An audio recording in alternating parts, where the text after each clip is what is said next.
மேலே சபைக்கு வர பொழுதே பல ஞானம் வந்துடும். இல்லாத ஞானம்லாம் வந்துடும். கல்வி ஞானம் வந்துடும். பைபிள் படிக்கிறோம், பைபிள் பிரசங்கத்தை கேட்குறோம், பாடுறோம், 10 ஜனங்களோட பழகிறோம், நாகரிகம் இல்லாத நாகரிகம் கற்றுக்கிறோம், நாகரிகம் கற்றுக்கிறவன் மற்றவங்களுக்கு சாட்சியாக இருக்கிறான். செழிப்பு, தரித்திரம், வறுமை, பாவம், புண்ணியம், பரிசுத்தம், என்ன செஞ்சால் என்ன ஆகும், அகால மரணங்கள், இதிலெல்லாம் நிறைய அவங்க ஞானம் அனுப்பிச்சிடுவாங்க சபைக்கு வர்றவங்களே. எவ்வளோ ஸ்டோரி, எவ்வளோ ஜப்ப குறிப்பாக அந்த அம்மா பார்க்கும். காக்கா வடத்துக்கிற மாதிரி எத்தனை பெண்கள் புருஷனை இழந்துருக்குறாங்க. அதெல்லாம் பார்த்துட்டு தன்னுடைய குடும்பத்தை கட்டி காக்க தான் அந்த பெண்கள்லாம் நினைப்பாங்க. படிச்சிருந்தாலும் சரி, படிக்கலாலும் சரி. 4 மணிக்கு காலைல 3 மணிக்கு ஏஞ்சி ஒரு மனுஷன் 16 வயசு பிள்ளையை கூப்பிட்டு, வேலைக்காரங்களை கூப்பிட்டு, கழுதியை கூப்பிட்டு கட்டி கட்டை கட்டையெல்லாம் எடுத்துன்னு போகிறாருன்னா சத்தம் வராமல் இருக்குமா? இல்லை அந்த அளவுக்கு நித்திரை செய்கிற பெண்மணி தானே அது?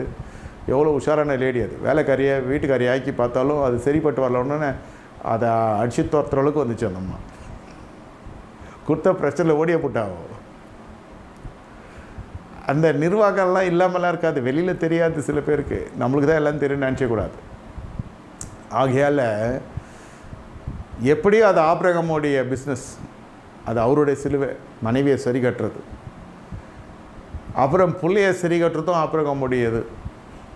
இதில் 2 பேரில் நடுவில் நைனா போவாதுன்னுச்சுன்னா அந்த அம்மா அவ்வளோதான். உங்கள் அப்பா உன்னை வெட்ட போகிறான்டா அப்படின்னுச்சுன்னா அவ்வளோதான். ஈசாக்கு என்ன இருக்கும் யோசிச்சு பார்க்கணும். இதெல்லாம் ஆபிரகாமுக்குள்ளே இருக்கிற தேவ பலன், தேவ பலம், பலம், தேவ பலன். சும்மா நான் சோத்திரம் பண்ணுறேன், நான் பாடுறேன், ஆடுறேன், குதிக்கிறேன், நான் தேவ செய்தி கொடுக்குறேன்னா ஊழியம் ஆகிடாது. குடும்பத்தை இப்படியெல்லாம் மௌன மொழி பேசி சரி பண்ண வேண்டிய இடங்கள் இருக்குது. வாய்மொழி பேசி சரி பண்ண வேண்டிய இடம் இருக்குது. மனைவி நேர் எதிர்மறையாக நம்ம சாமியல் ஒய்ஃப் மாதிரிலாம் இருக்கும் சிலதெல்லாம், எதிர்கால பயத்தோட. அதையும் இந்த மனுஷன் பேசி ஆஃப் பண்ணியிருக்காரு. சும்மா நீங்கள் மோரியா தேசத்தில் போய் பட்டித்தூரத்தில் வீட்டை விட்டே புறப்பட முடியாதியா? 4 மணிக்கு வந்துருங்களேன் பார்ப்போம். நாளைக்கு காலைல வராதிங்க சொல்கிறேன். உங்கள் வீட்டு அம்மாவுக்கு தெரியாமல் வந்துருங்களேன் பார்ப்போம். இது திரும்பி போனால் என்ன ஆவீங்க தெரியுமா? என் பேருக்கிற சொல்லிட்டு வந்துட போகிறீங்க. எனக்கு சேர்த்து டோஸ் விடுறோம் வீட்டில். அந்த மாதிரி நினச்சி திட்டினேன்ருவாங்க.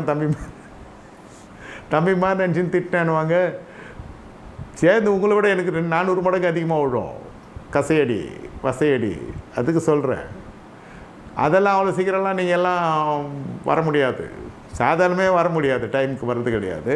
அப்படி டைமுக்கு வர்றதே அந்த அம்மா கொஞ்சம் உசுப்புறதுனால தான் டைமுக்கு வராங்க. எவ்வளோ முக்கியத்துவம் வாய்ந்தவர்கள் பெண்கள்னு சொல்ல வரேன். இது எல்லாம் மேற்கொண்டு வர்றது தான் ஒரு ஆணுடைய ஊழியம். குடும்பத்துக்குள்ளே செய்கிற ஊழியம் சொல்கிறேன்.